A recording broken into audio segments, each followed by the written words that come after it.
fazer um pouco aqui uma defesa sobre o Senhor Jesus Cristo como único Salvador e Senhor. Amém?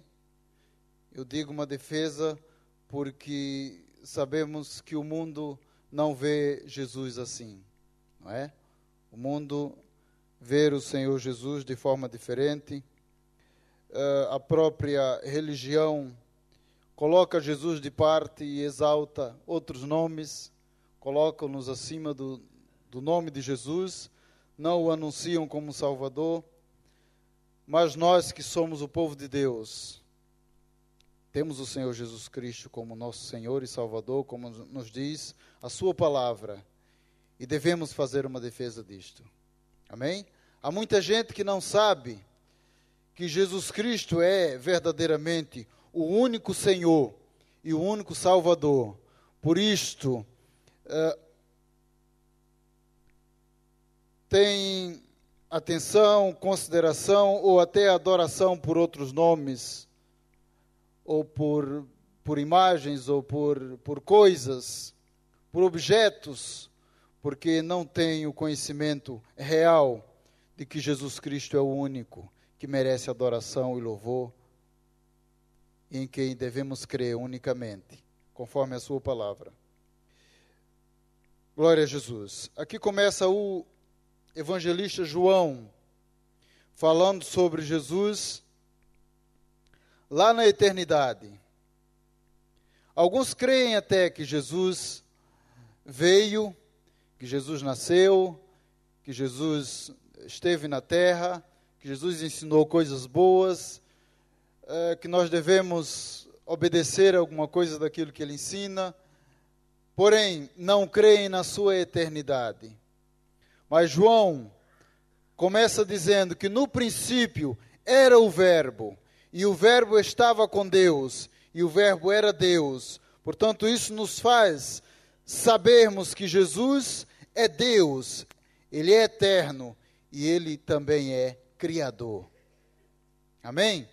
Ele estava lá no princípio com o próprio Deus. O Verbo, a palavra, é Jesus, que estava com Deus, que estava criando, que o próprio Verbo era Deus, como diz aqui. Ele estava no princípio com Deus. Todas as coisas foram feitas por Ele, e sem Ele, nada do que foi feito se fez. Sem Jesus, nada existiria.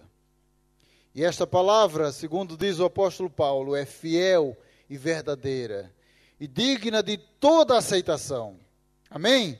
Nós cremos nela, nós a aceitamos, nós a seguimos, porque sabemos que ela é fiel e verdadeira. Se ela assim o diz, assim nós cremos. Há uma história que diz que um certo homem falou com uma irmã, já velhinha, e disse: você crê naquela história da Bíblia que diz que a baleia engoliu um peixe, engoliu um homem? Você crê numa conversa desta? Ela disse assim: olhe, se a Bíblia dissesse que o homem tinha engolido a baleia, eu cria. Porque ela crê na palavra, ela não questiona a palavra. Amém? Se nós cremos que essa palavra é fiel, nós temos que crer por fé no que ela diz. Que Deus é capaz de fazer todas as coisas. Amém? Tudo é possível para Deus. Não vamos jamais duvidar desta palavra. Bendito seja o nome do Senhor. Ora, Jesus Cristo não é simplesmente uma pessoa que se destacou na história da humanidade. Ele é muitíssimo mais do que aquilo que a imprensa divulga. Por exemplo, aquilo que a ciência comprova ou que as religiões admitem e ensinam. Ele é o único Salvador e Senhor. Portanto, não houve, não há e nem haverá outro jamais. Glória a Jesus. Bendito seja o seu nome para sempre. Ora, João continua e diz que o Verbo que estava com Deus lá no princípio, ele se fez carne. Não apenas continuou na condição de espírito, mas ele fez-se carne, como está lá no versículo 14. E o Verbo se fez carne e habitou entre nós. E vimos a sua glória, como a glória do unigênito do Pai, cheio de graça e de verdade. Ele humanizou-se e veio ter conosco, aqui na terra. Bendito seja o Senhor. Nós sabemos bem como se deu, como foi lido nesta noite já, sobre a anunciação, sobre o seu nascimento, como Deus usou uma virgem, anunciou que através dela nasceria o Salvador, e o anjo que anunciou, lá em Lucas 2:11, diz que é que hoje vos nasceu, falando aos pastores, na cidade de Davi, o Salvador, que é Cristo o Senhor. Ele não nasceu simplesmente como qualquer ser humano, mas foi anunciado pelos anjos o seu nascimento.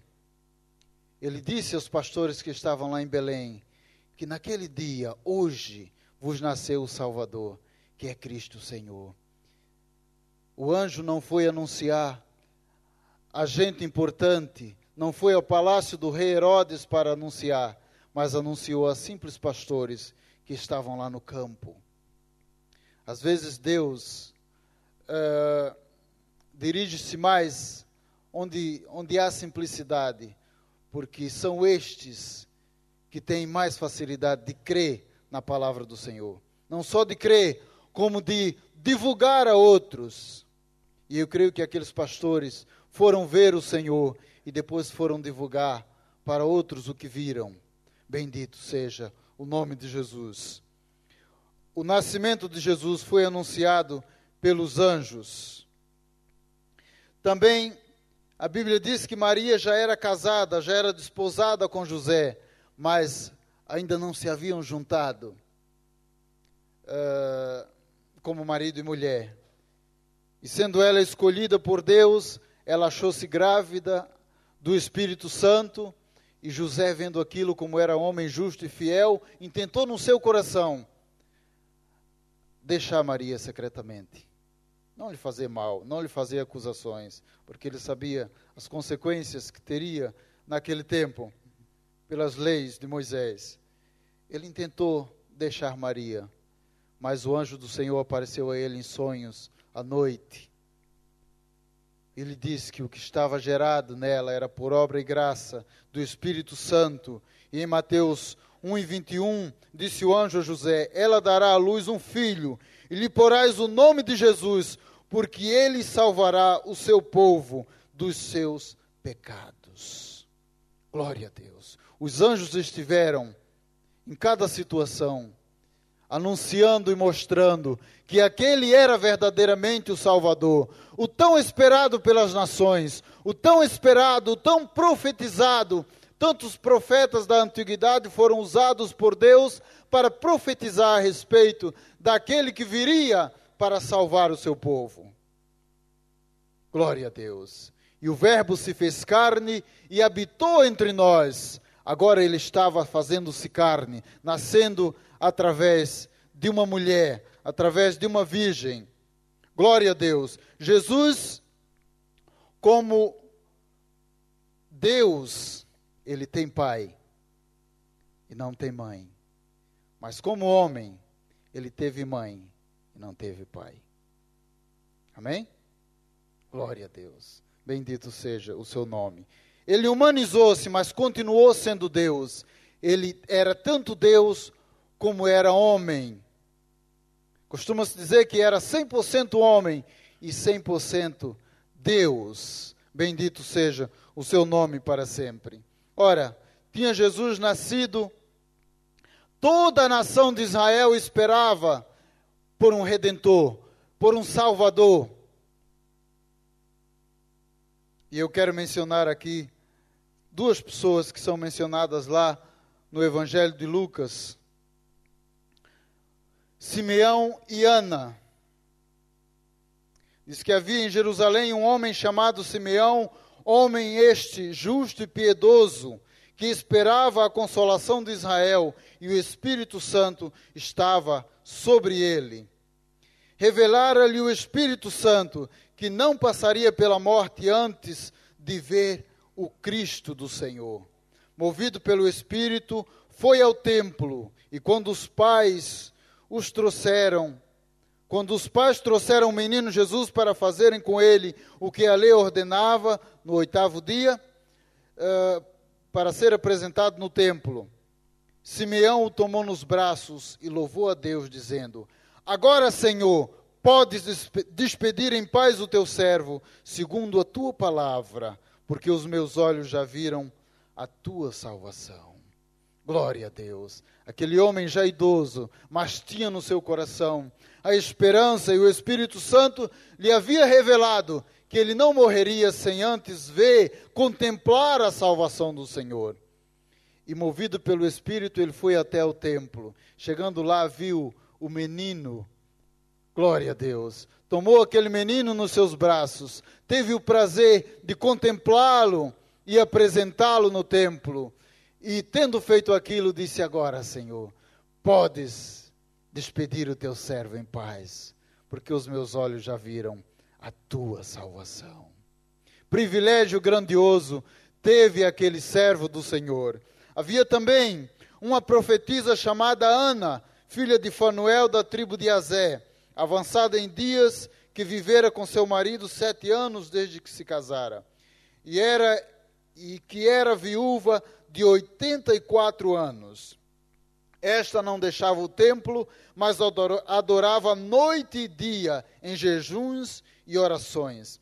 E chegando ela naquela hora, dava graças a Deus e falava a respeito do menino a todos os que esperavam a redenção de Jerusalém. Bendito seja o Senhor. Ana teve esse privilégio de contemplar o menino Jesus, porque ela, diz aqui que ela adorava noite e dia no templo, em jejuns e orações. Ela estava sempre buscando o Senhor, sempre com aquela esperança, assim como Simeão. E ela pôde contemplar a redenção do Senhor e dava graças a Deus. E vendo aquilo, falava a respeito do menino a todos os que esperavam a redenção em Jerusalém. Bendito seja Deus. Que nós possamos ter estes irmãos já tão idosos como exemplo. Possamos anunciar a todos a redenção. Pois nós já não esperamos a redenção. Nós já alcançamos, ela já chegou até nós. Amém? Nós já temos o conhecimento de todos estes acontecimentos e sabemos que o Senhor está conosco, como Ele prometeu estar todos os dias, até a consumação dos séculos. Nós fomos por Deus chamados para sermos suas testemunhas, que possamos fazer como estes irmãos, anunciar a todos que a redenção já chegou. Glória a Deus. E o Verbo se fez carne e habitou entre nós. Ele veio sim, veio para cumprir o que estava determinado pelo Pai para se cumprir na sua vida. E cumpriu o seu ministério grandioso, precioso, com maravilhas e sinais, com curas, com expulsão de demônios, com ressurreição de mortos, etc. Escolheu um grupo de pessoas para ensinar-lhes, para prepará-los, para dar continuidade àquela grande obra. E foi até a cruz para cumprir aquilo que estava determinado ao seu respeito. Humilhou-se. Glória a Deus. O apóstolo Paulo, lá em Filipenses, no capítulo 2, a partir do versículo 6, diz que pois ele, subsistindo em forma de Deus, não julgou como usurpação ser igual a Deus. Antes a si mesmo se esvaziou, assumindo a forma de servo, tornando-se em semelhança de homens e reconhecido em figura humana. A si mesmo se humilhou, tornando-se obediente até a morte, e morte de cruz. Pelo que Deus também o exaltou sobremaneira e lhe deu um nome que está acima de todo nome, para que em nome de Jesus, ao nome de Jesus se dobre todo o joelho, nos céus, na terra e debaixo da terra, e toda a língua confesse que Jesus Cristo é o Senhor, para a glória de Deus Pai. Amém? Bendito seja o nome do Senhor Jesus. Sim, ele esvaziou-se de si mesmo, humilhou-se até a morte, e morte de cruz. Como ele cumpriu todo o propósito do Pai, Deus o exaltou soberanamente e lhe deu um nome que é sobre todo nome, para que ao nome de Jesus se dobre todo o joelho, tanto dos que estão nos céus, como dos que estão na terra, como dos que estão debaixo da terra, conforme está escrito na palavra. E toda a língua confesse que Jesus Cristo é Senhor, para a glória de Deus Pai. Não há ninguém que escape de um dia confessar que Jesus Cristo é o Senhor. Mesmo aqueles que hoje o ignoram, mesmo aqueles que hoje o rejeitam, mesmo aqueles que hoje lutam contra o Evangelho do Senhor, um dia haverão de confessar, de dobrar os joelhos diante dele e confessar que Jesus Cristo é o Senhor. Porque que queiram ou não, que admitam hoje ou não, Jesus Cristo é o Senhor. Aleluia. Amém, irmãos? Graças a Deus que nós já temos este conhecimento, já temos esta capacidade e já temos esta liberdade de escolhermos e optarmos por termos a Cristo como nosso Senhor e Salvador. E confessá-lo não por obrigação, não por termos de fazer um dia, mas voluntariamente, porque o temos como nosso Senhor. Porque temos estabelecido que Ele é o nosso Senhor. Temos crido assim. Bendito seja Deus. Glória a Jesus. Muito bem, irmãos. Deixa-me só dobrar aqui a folha. Mudar a folha para não perder a sequência. Glória a Jesus. Ora, muita gente, ou seja, muitas têm sido as tentativas de impedir a realização do plano de Deus para a salvação da humanidade. Quem começou com isto, desde o princípio, quando o menino nasceu, foi o rei Herodes. Nós sabemos que Satanás está por trás de tudo isto.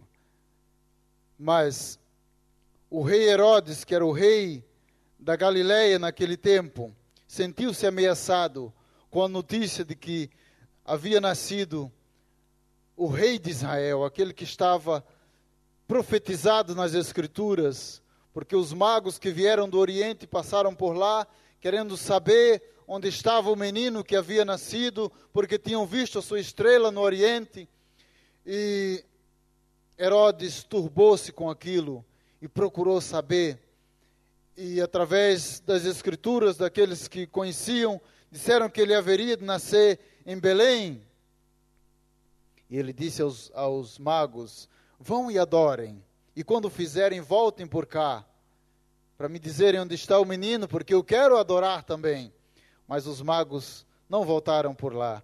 E o anjo apareceu a José em sonhos e disse a José: olha, pega o menino e vai para o Egito. Fica lá até que eu fale contigo novamente. E assim foi José, ainda de noite. Tomou o menino e a sua mãe. Certamente pôs sobre um jumentinho, não é? Sobre um jumento. E caminharam para o Egito. A vida de Jesus não foi fácil, irmãos. Mesmo quando estava ainda na barriga da mãe. A viagem que eles fizeram lá da Galileia até Belém, certamente foi uma viagem longa, porque Belém era a terra, a cidade de José, e ele tinha que ir lá por causa do recenseamento, e eles caminharam, Maria grávida, certamente em cima de um jumento, a caminharem muitos quilômetros. Imaginem uma mulher grávida em cima de um jumento, a andar a passos curtos, certamente vários dias. Não foi fácil, nem para ela, nem para o menino, nem para o pai. E depois tiveram que fugir de Herodes, ainda durante a noite, atravessando os desertos para o Egito. Jesus veio muito humildemente a nascer numa manjedoura, de uma forma incomum. Não foi nada comum aquilo que aconteceu com ele. Não é? Quando as pessoas estão para ter filhos, procuram fazer o melhor para dar o maior conforto aos seus filhos. Se puderem comprar uma casa nova, construir uma casa nova, constroem, preparam um quarto muito bonito, com todo o conforto. Alguns compram até um carro novo para o filho não andar num carro velho, mas sim num carro novo, porque querem dar todo o conforto, todo o prazer para aquela criança. Mas Deus, trazendo o seu filho, sendo ele o dono de toda a riqueza da prata e do ouro, o criador de todo o universo, não pensou assim. Mas veio o seu filho nascer de uma forma tão incomum. Entre os animais, numa manjedoura, onde não havia um ambiente perfumado, mas sim, os irmãos sabem, o que está numa manjedoura onde convivem os animais, não é? O cheiro que lá está. E foi lá que o nosso Salvador nasceu, humildemente. Jesus não veio à terra como um homem poderoso, não apareceu em um carro de luxo, nem um cavalo de raça dos mais bonitos que havia naquele tempo, mas veio nascer como um bebê. E como um bebê, ele via os homens de baixo para cima, enquanto que os homens o contemplavam de cima para baixo. Veio da forma mais humilde que possamos imaginar. Como ele veio de uma forma tão humilde, ninguém pode achar-se indigno de recebê-lo. Amém? Se ele tivesse vindo de forma tão grandiosa, nascido num palácio de um rei, talvez as pessoas pobres sentissem-se indignas de chegarem a Jesus, porque ele era rico, porque ele era orgulhoso, porque ele era tão importante, mas ele veio tão simples, para que a pessoa mais simples desta vida possa vir a ele, sem problema algum. Amém? Bendito seja o nome do Senhor. Ora, Herodes implantou uma perseguição para matar o menino quando ele viu que tinha sido enganado pelos magos que não voltaram por lá. Então ele mandou inquirir no tempo mais ou menos em que os magos tinham passado e decretou uma ordem. Mateus 2,16 diz assim: vendo-se iludido pelos magos, enfureceu-se Herodes grandemente e mandou matar todos os meninos de Belém e de todos os seus arredores, de 2 anos para baixo, conforme o tempo do qual, com precisão, se informara dos magos. Criancinhas inocentes deram a sua vida por causa de um homem mau que achava que Jesus viria para lhe tomar o reino. E assim, tentou impedir o cumprimento do plano de Deus, mas foi inútil, porque Deus está sempre à frente dos homens. Amém? Deus está sempre à frente dos homens. Daquilo que os homens intentam ainda nos seus pensamentos, no seu coração, Deus sabe de tudo com muita antecedência e age antes dos homens. Quem é o homem para ir contra Deus e vencer? Bendito seja o nome do Senhor. Ora, assim como os religiosos e autoridades do tempo de Jesus tentaram pará-lo e desacreditá-lo. Nós sabemos que os próprios religiosos, os judeus, os praticantes da religião judaica, os zelosos pela lei de Moisés, não receberam a Cristo, nem a sua mensagem. E eles fizeram de tudo para deter a marcha do Senhor. Hoje também fazem o mesmo ainda, ou pior, desviando a adoração da pessoa de Cristo para pessoas, para imagens, para coisas, ou até mesmo usando figuras bíblicas para confundir as pessoas. Infelizmente. Hoje, segmentos religiosos que se dizem cristãos, que pegam na Bíblia e pregam um tipo de cristianismo mais diferenciado da verdade das Escrituras Sagradas, pegam em personagens bíblicas para tomarem o lugar do Salvador. Infelizmente, desviam a adoração para essas pessoas, para imagens, e assim o nome de Jesus, a pessoa de Jesus, é deixada de lado. Mas eu queria que nós pensássemos um pouco nas Escrituras Sagradas. Em lugar nenhum, a Bíblia coloca Maria como alguém que mereça qualquer adoração, qualquer veneração, que tenha qualquer poder para ajudar, para socorrer alguém, para salvar ou para interceder a respeito de alguém. Uma única vez, quando Maria foi a Jesus a tentar dizer-lhe como fazer alguma coisa, lá em Caná da Galileia, onde Jesus realizou o seu primeiro milagre, vendo que tinha acabado o vinho, Maria foi até Jesus e disse que o vinho tinha acabado. Mas Jesus disse a ela: mulher, ainda não é chegada a minha hora. Que tenho eu contigo? E ela chegou aos responsáveis pela festa, aos que serviam, e disse a eles: fazei tudo o que ele vos disser. Ela entendeu a mensagem. Logo, imediatamente, ela percebeu que o assunto era com ele e não com ela.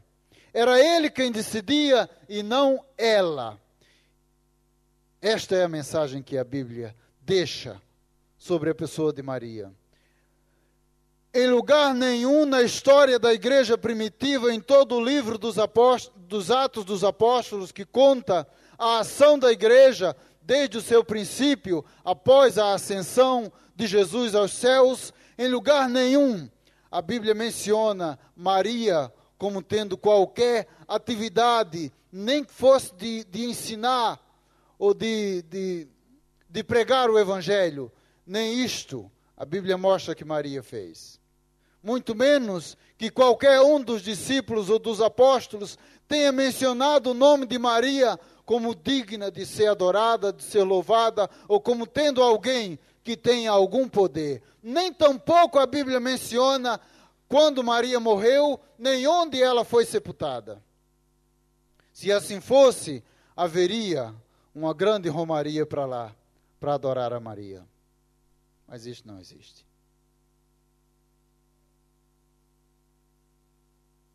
Figuras na Bíblia que se destacaram no princípio da igreja, como Pedro, a quem Jesus o nomeou para ser o líder substituto daquele grupo que ele conduzia. Jesus disse a Pedro: apacenta o meu rebanho, apacenta as minhas ovelhas. Colocou nas mãos de Pedro o segmento, aleluia, da liderança daqueles que ele tinha preparado. Nem a este a Bíblia menciona em lugar algum que ele recebeu qualquer adoração. Pelo contrário, Pedro, quando foi à casa de um homem chamado Cornélio, que em sonhos apareceu-lhe um anjo, quando ele sacrificava a Deus, ele fazia muitas orações dava muitas esmolas, e apareceu um anjo a Pedro, e disse que as orações dele, a Pedro, aliás, a Cornélio, que era romano, era um centurião, disse: Cornélio, as tuas orações chegaram até Deus. Agora manda até Jope, lá a casa de um tal Simão Curtidor, onde está lá Pedro.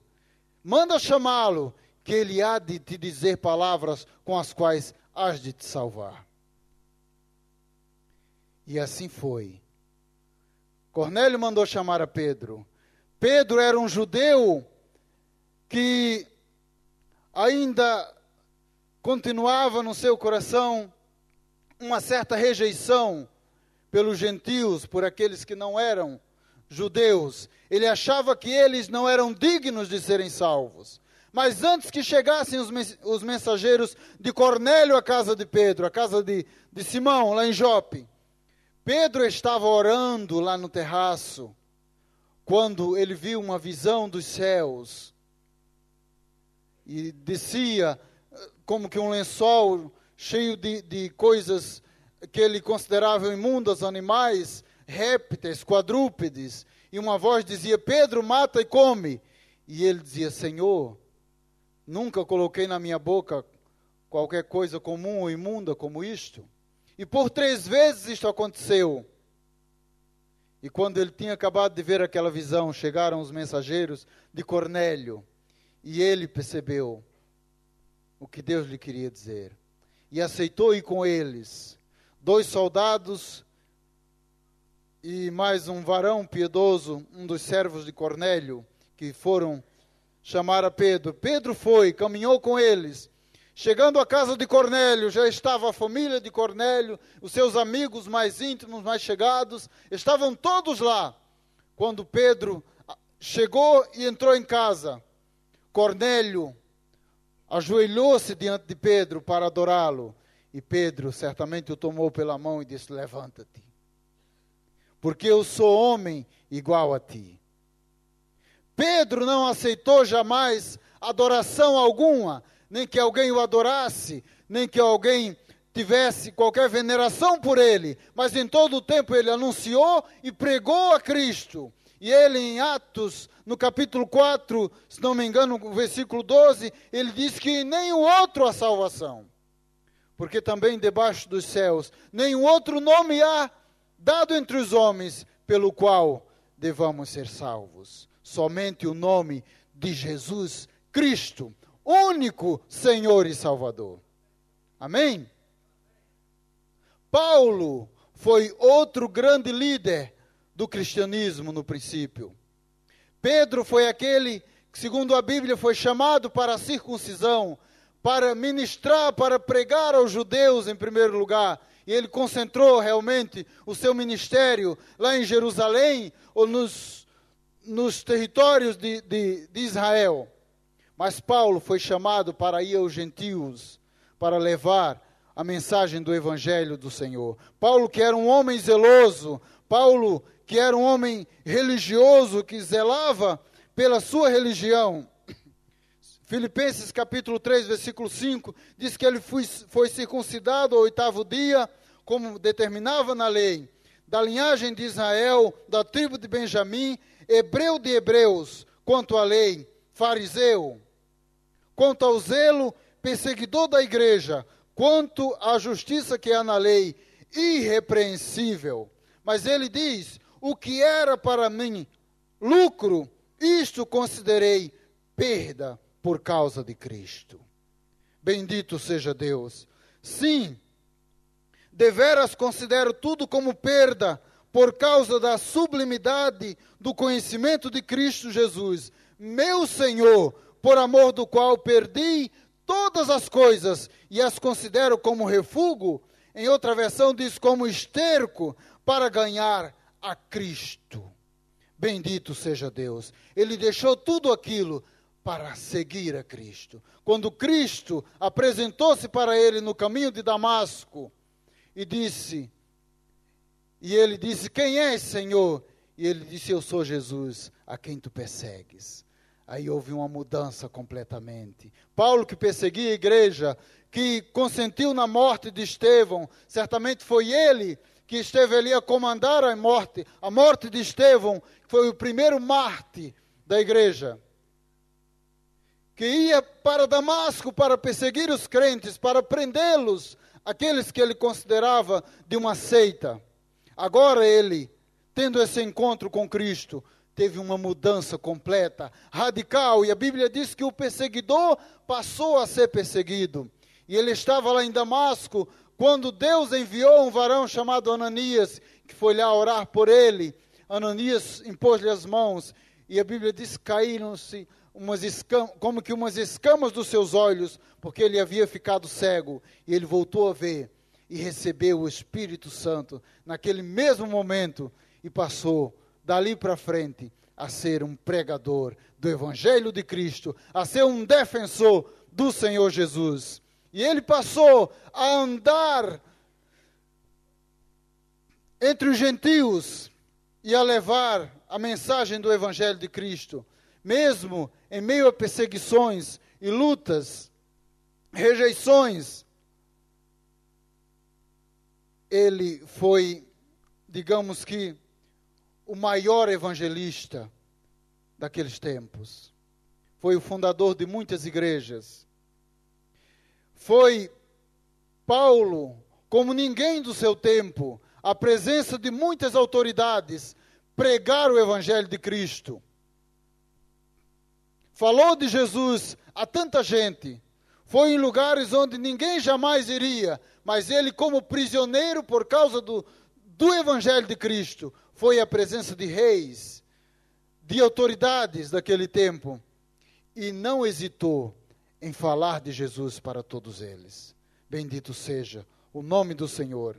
A Bíblia menciona que Paulo, numa certa feita, indo ele com Barnabé, foi a um lugar chamado Listra.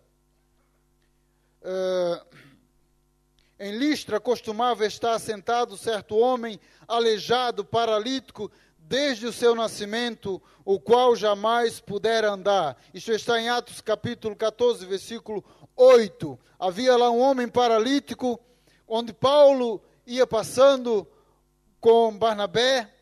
Este homem ouviu falar de Paulo, que fitando nele os olhos e vendo que possuía fé para ser curado, disse-lhe em alta voz: apruma-te, põe-te direito sobre os teus pés. E ele saltou e começou a andar. Aquele homem foi curado. Ora, quando as multidões viram o que Paulo fizera, gritaram em língua licaônica, dizendo: os deuses em forma de homens baixaram até nós. Começaram a pensar que Paulo e Barnabé eram os deuses que tinham descido e chegado até eles por causa daquele milagre. Ora, a Barnabé chamavam Júpiter e a Paulo Mercúrio, porque era este o principal portador da palavra. Paulo era quem falava mais do que Barnabé, no que, ouvindo o sacerdote de Júpiter, cujo templo estava em frente da cidade, ele, trazendo para junto das portas touros e grinaldas, queria sacrificar juntamente com as multidões. Eles queriam sacrificar a Paulo e a Barnabé, achando que eles eram deuses. Queriam criar ali um ambiente de adoração àqueles homens, aqueles servos de Deus. Ora, irmãos, se hoje os homens, grandes líderes, que se dizem religiosos, andam à procura de adoração de si próprios, imaginem se tivessem uma oportunidade destas, não é? Paulo e Barnabé confrontaram-se com esta situação em que uma grande multidão queriam aclamá-los como deuses e queriam lhes oferecer sacrifícios, exaltá-los. Porém, o versículo 14 diz: porém, ouvindo isto, os apóstolos Barnabé e Paulo, rasgando suas vestes, saltaram para o meio da multidão, clamando: Senhores, por que fazeis isto? Nós também somos homens como vós, sujeitos aos mesmos sentimentos, e vos anunciamos o Evangelho para que destas coisas vãs vos convertais ao Deus vivo, que fez o céu e a terra, o mar e tudo que neles há. Glória a Deus. Em vez de eles aceitarem a adoração, eles disseram que aquilo que eles faziam eram coisas vãs. Eles precisavam se converter daquelas coisas vãs ao Deus vivo, que fez os céus e a terra e o mar e tudo que neles há. Bendito seja o Senhor. Era tão bom se as coisas hoje fossem assim. Não é, irmãos? Que as pessoas não procurassem desviar a adoração daquele que merece, daquele que é o único Senhor e Salvador. Que não procurassem adoração para si próprios. Mas, infelizmente, o mundo está cheio de gente que procura glória para si próprios, de segmentos religiosos, de homens reconhecidos no mundo todo como grandes autoridades, que vivem procurando glória e riqueza e adoração, e são destacados e reconhecidos assim. Enquanto que o merecedor de toda adoração e honra e glória, que entregou a sua vida na cruz do Calvário, que realizou o grande sacrifício, o grande e único sacrifício, porque somente Ele poderia fazer. Amém? Somente Ele era perfeito e justo e sem pecados para realizar aquele sacrifício. E o fez, assim o fez. E conquistou para nós uma tão grande salvação. A Bíblia chama de uma tão grande salvação. E esta salvação está ao alcance de todos. João diz que ele veio para o que era seus, mas os seus não o receberam. Porém, a todos quantos o receberam, e receberem, e recebem, dá-lhes o poder de serem feitos filhos de Deus, a saber, os que creem no seu nome. Glória a Deus. Não é difícil alcançar, receber esta salvação que há em Cristo Jesus. Só precisa recebê-lo como Senhor e Salvador. Bendito seja o seu nome. Mas, enquanto estão a desviar a adoração e a atenção e a fé, uma fé morta, uma fé insignificante, porque se a fé não for direcionada para o Senhor Jesus, não é uma fé verdadeira. Amém? Se não for uma fé segundo esta palavra, não é uma fé verdadeira. Eu estava falando com uma certa pessoa, e ele disse assim: eu tenho mais fé que tu. Eu disse: por que você diz isto? Porque eu faço bem a muita gente. O meu objetivo é fazer bem a toda a gente. Quanto mais bem eu puder fazer às pessoas, eu faço. E o meu Deus é isto, é fazer bem a toda a gente. Porque quando eu morrer, vão se lembrar de mim, vão falar no meu nome, vão mencionar-me como alguém que foi boa gente, que fez bem a todos. E eu disse: você crê na vida após a morte? Ah, não creio em nada disto. Morrendo acabou. O que interessa é a imagem que as pessoas ficam de nós, daquilo que fazemos para eles. Eu disse: então essa sua fé é morta. Esta sua fé não tem valor. Se você tem fé só nas coisas que você faz, o que você diz, a Bíblia não chama de fé, chama de obras. Não é? Fazer bem aos outros e ajudar aos outros, isto é obra. Mas a obra é fruto da fé. É para ser fruto da fé. Não é fé simplesmente ajudar as pessoas. Glória a Deus. Hebreus capítulo 11 diz que a fé é o firme fundamento, não é, das coisas que se espera e a certeza das coisas que se não veem. Fé não é naquilo que eu vejo, que eu posso pegar, que posso apalpar. Não, fé é naquilo que eu não vejo, naquilo que eu ainda não alcancei, naquilo que eu ainda não espero. Isto é a verdadeira fé. Bendito seja o Senhor. A Bíblia fala também lá no livro de Hebreus de tantos que tiveram uma fé tão grande, que está mencionada neste capítulo 11. Capítulo chamado da galeria dos heróis da fé. Mas esses todos tiveram fé naquilo que esperavam, naquilo que ainda não tinham alcançado. Eles também esperavam a redenção de Israel. Assim como Simeão, assim como Ana, eles também esperavam o Redentor. Por isso eles tinham uma fé verdadeira. Glória a Deus. Mas nós já não esperamos este Redentor. Este Redentor já veio.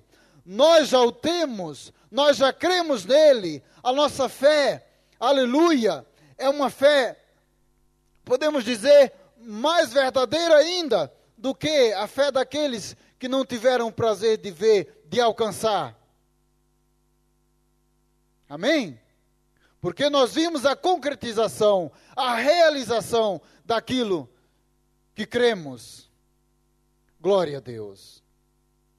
Ah, se o mundo pensasse assim. Ah, se o mundo cresce nesta palavra. Ah, se o mundo pudesse ver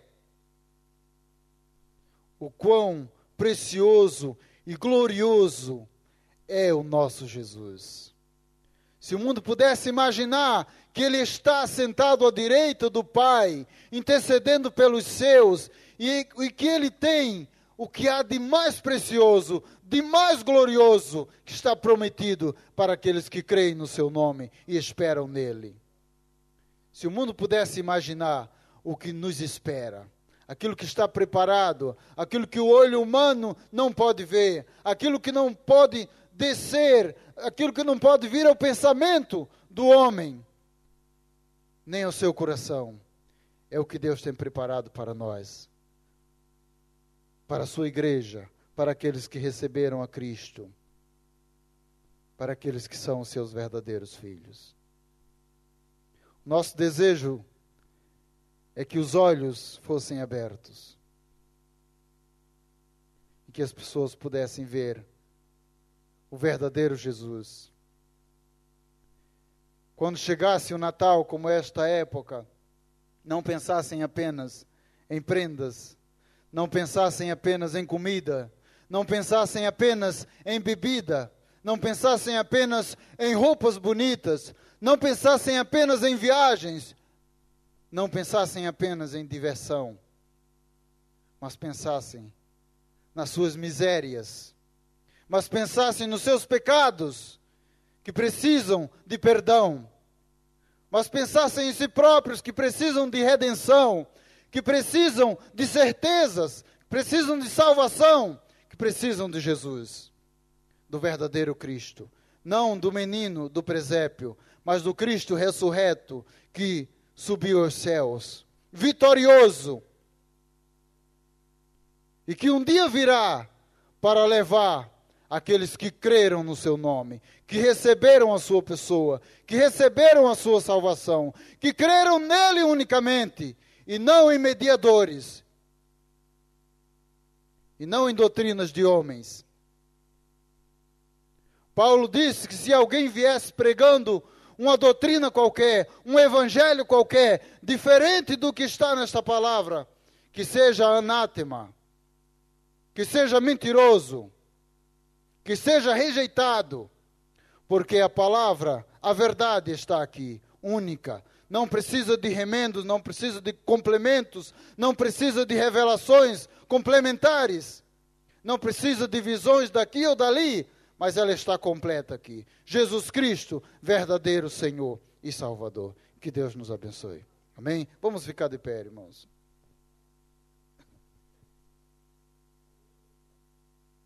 Glória a Jesus. Bendito seja o Senhor.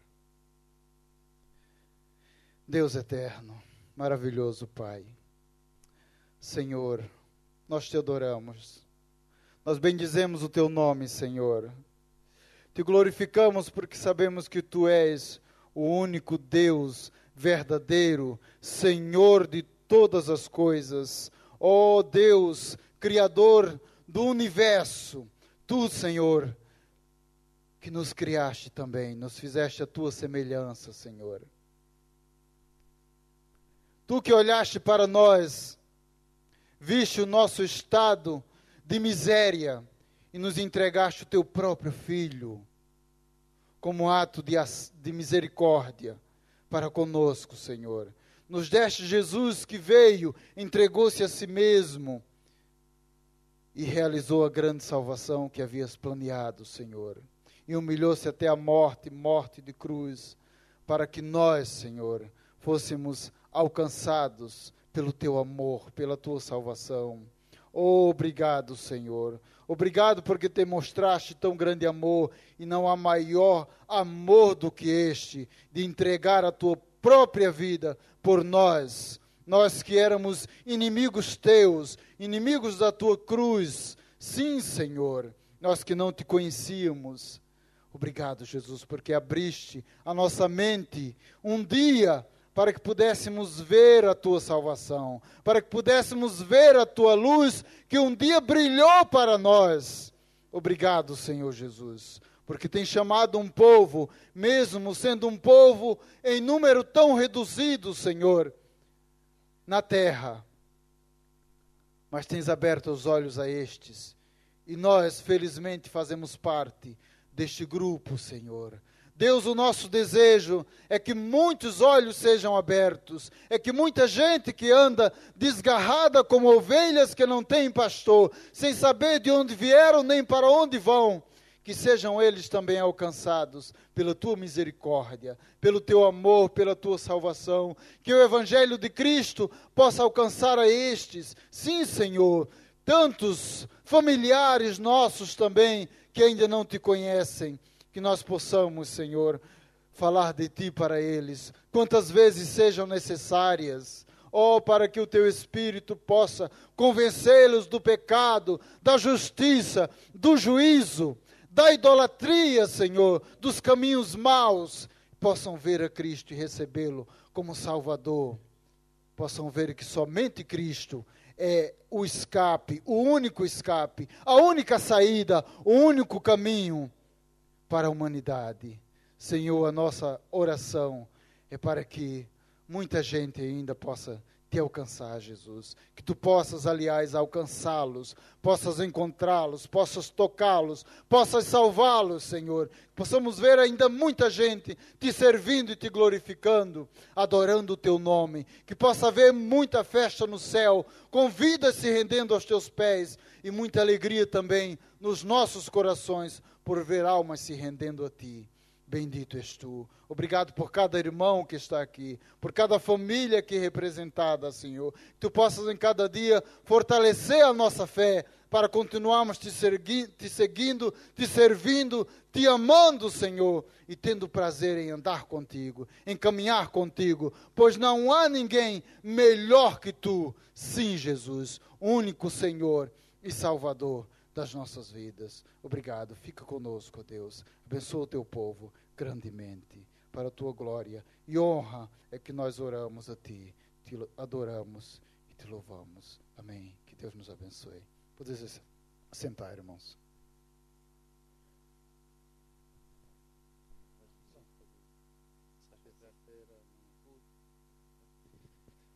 Ok, estamos mesmo chegando ao final, só alguns breves anúncios. Na próxima terça-feira, dado ser dia de Natal, não vai haver culto aqui à noite, portanto, só haverá culto na próxima sexta-feira, e sim, vai-se manter às 20h30. Próximo domingo, culto de manhã, não vai haver escola dominical, e haverá só o culto depois às 18h. E na passagem de ano vamos ter um programa especial, serão dados mais pormenores depois no próximo domingo. Mas vamos ter aqui um programa especial de segunda para terça-feira, na passagem de ano, idêntico ao que fizemos, ao que temos feito. Vai haver os irmãos que vão estar aqui e vão trazer alguma comida, não é? Bebida também, e vamos confraternizar e comer juntos. E depois vai haver aqui um programa musical. Portanto, todos convidados a estarem aqui no dia 31. Em princípio será a partir das 20h30, 21h, penso eu. Mas depois, no próximo domingo, o pastor Rui já estará cá e dará mais informações sobre isso. Basicamente será desta forma. Eu antes de terminarmos, ia convidar o Daniel para vir aqui, para terminar com uma palavra de oração. E vamos orar aqui por um pedido do nosso irmão Salvador, que pede para orarmos alguns problemas de visão e também os diabetes estão muito altos. Vamos orar pelo irmão Salvador. Vamos orar também pela irmã Pina. O irmão Pina ainda há pouco falou-me, disse que a irmã estava um pouco adoentada, bastante adoentada. Então vamos orar.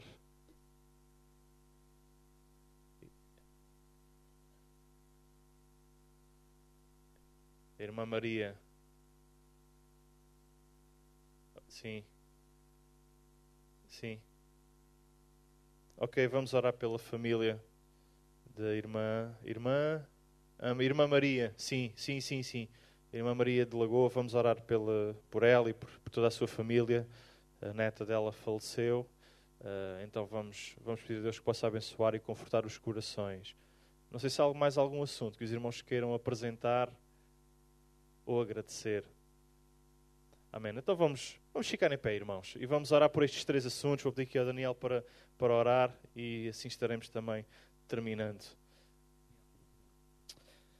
Senhor meu Deus, uma vez mais te damos graças, Senhor, pela tua infinita misericórdia, Deus. Obrigado, Senhor, pelo tempo que tivemos na tua casa, Senhor, pelo Senhor ter falado conosco através da tua palavra, Senhor, que nós possamos guardar nos nossos corações e que nós possamos compreender realmente, Senhor, qual é o verdadeiro significado do Natal, Senhor, e o que isso representa para nós. Pai, nesta noite também lembramos esses pedidos de oração, Senhor, esta irmã Maria de Lagoa, Senhor, que está passando por essa